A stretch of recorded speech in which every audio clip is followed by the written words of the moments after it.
আচ্ছা, কলকাতার একেবারে বুকের ভেতর এই ব্যস্ত শহরের কোলাহলের মাঝখানেই কিন্তু লুকিয়ে আছে এমন একটা জগৎ যেখানে বহু শতাব্দীর পুরনো ইতিহাস আর গা ছমছমে কিংবদন্তি একে অপরের সাথে মিলেমিশে একাকার হয়ে গেছে। মানে আমরা এমন একটা জায়গার কথা বলছি যেটা দিনের বেলায় দেখলে মনে হবে কি শান্ত, কি সুন্দর, কি সবুজ। কিন্তু যেই না সূর্য ডুবল, অমনি এর পুরো চরিত্রটাই যেন পাল্টে যায়, জন্ম দেয় এক গভীর রহস্যের। তো প্রথমেই বলে রাখি, এটা কিন্তু যে সে কবরখানা নয়। আমরা কথা বলছি সাউথ পার্ক স্ট্রিট সিমেট্রি নিয়ে। মানে এটা আস্ত একটা ইতিহাসের দলিল। ১৭৬৭ সালে এটা তৈরি হয়েছিল, আর এটা ইউরোপের বাইরে তৈরি হওয়া ঔপনিবেশিক যুগের সবচেয়ে পুরনো খ্রিস্টান কবরস্থানগুলোর মধ্যে একটা। ১৭৬৭ সাল, একটু ভেবে দেখুন তো, এটা আমেরিকার স্বাধীনতার ঘোষণারও প্রায় ১০ বছর আগের ঘটনা। মানে বুঝতেই পারছেন কি বিশাল ইতিহাস এখানে একেবারে থমকে আছে। দিনের বেলায় গেলে মনে হবে যেন একটা নিস্তব্ধ শহর, একটা আস্ত স্থাপত্যের মিউজিয়াম। ব্রিটিশ আমলের হাজারো সমাধি, কোনটা বিশাল পিরামিডের মতো, কোনটা আবার আকাশের দিকে মাথা তুলে দাঁড়িয়ে থাকা ওবেলিস্ক। আর ওই যে গথিক স্টাইলের সমাধিগুলো দেখলে গায়ে কাঁটা দেয়। কত যে বড় বড় সাহেব, মেম সাহেব, সৈনিকরা এখানে ঘুমিয়ে আছেন, তার ইয়ত্তা নেই।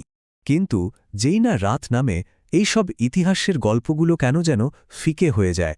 তখন শুরু হয় অন্য গল্প, কলকাতার সবচেয়ে বিখ্যাত আর গা ছমছমে কিছু ভূতের গল্প। তো চলুন এবার একটু সেই কিংবদন্তিগুলোর দিকে কান পাতা যাক, শোনা যাক অন্ধকার নামলে এখানে আসা লোকজন ঠিক কি কি দেখেছে বা অনুভব করেছে। মজার ব্যাপার হলো, যারা এখানে সন্ধ্যের পরও থেকে যাওয়ার সাহস দেখাচ্ছেন তাদের অনেকের অভিজ্ঞতায় কিন্তু একটা অদ্ভুত মিল আছে।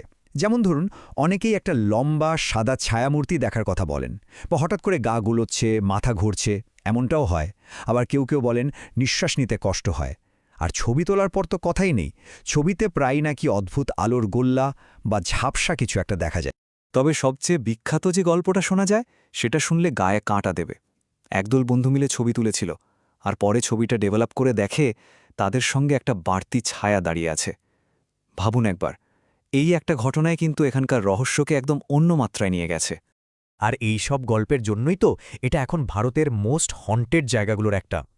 এতটাই নামডাক যে এখন তো প্যারানর্মাল ইনভেস্টিগেটররাও, মানে যারা এই সব অলৌকিক ঘটনার প্রমাণ খোঁজেন, তারাও এখানে চলে আসেন।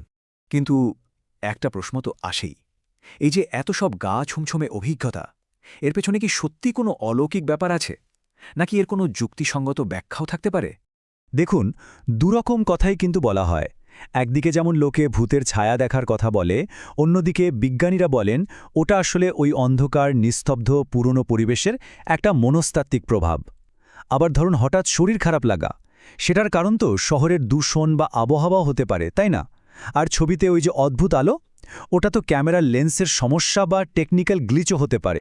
তবে এইসব ভূতের গল্পের বাইরেও একটা বড় সত্যি আছে, যেটা কিন্তু আমাদের ভুললে চলবে না। এই জায়গাটা আর্কিওলজিক্যাল সার্ভে অফ ইন্ডিয়া, মানে এএসআই এর অধীনে একটা সংরক্ষিত হেরিটেজ সাইট। এর আসল গুরুত্ব কিন্তু এর ইতিহাসে, শুধু ভূতের গল্পে নয়। আর ঠিক এখানে এসে আমরা আজকের দিনে দাঁড়িয়ে আছি, এমন একটা জায়গায় যেখানে ইতিহাস আর কিংবদন্তি এমনভাবে জড়িয়ে গেছে যে কোনটা সত্যি আর কোনটা গল্প তা আলাদা করাই মুশকিল। আচ্ছা, এই শূন্য সংখ্যাটা কিসের জানেন? এটা হলো সেই কজন লোকের সংখ্যা যাদের সূর্য ডোবার পর সরকারিভাবে এখানে ঢোকার পারমিশন আছে। হ্যাঁ, ঠিকই শুনছেন, শূন্য। গল্পগুলো সত্যি হোক বা মিথ্যে, সেগুলোর প্রভাব এতটাই বেশি যে রাতে এখানে ঢোকা একেবারে বারণ। আর এটাই বোধহয় সাউথ পার্ক স্ট্রিট সিমেট্রির আসল পরিচয়। এই যে দুটো আলাদা রূপ, এটাই একে এত আকর্ষণীয় করে তুলেছে। দিনের বেলায় গেলে মনে হবে যেন ইতিহাসের ক্লাসে বসে আছি, আর রাতের বেলা, উফ, রাতের বেলার কথা ভাবাটাই তো একটা সাহসের কাজ।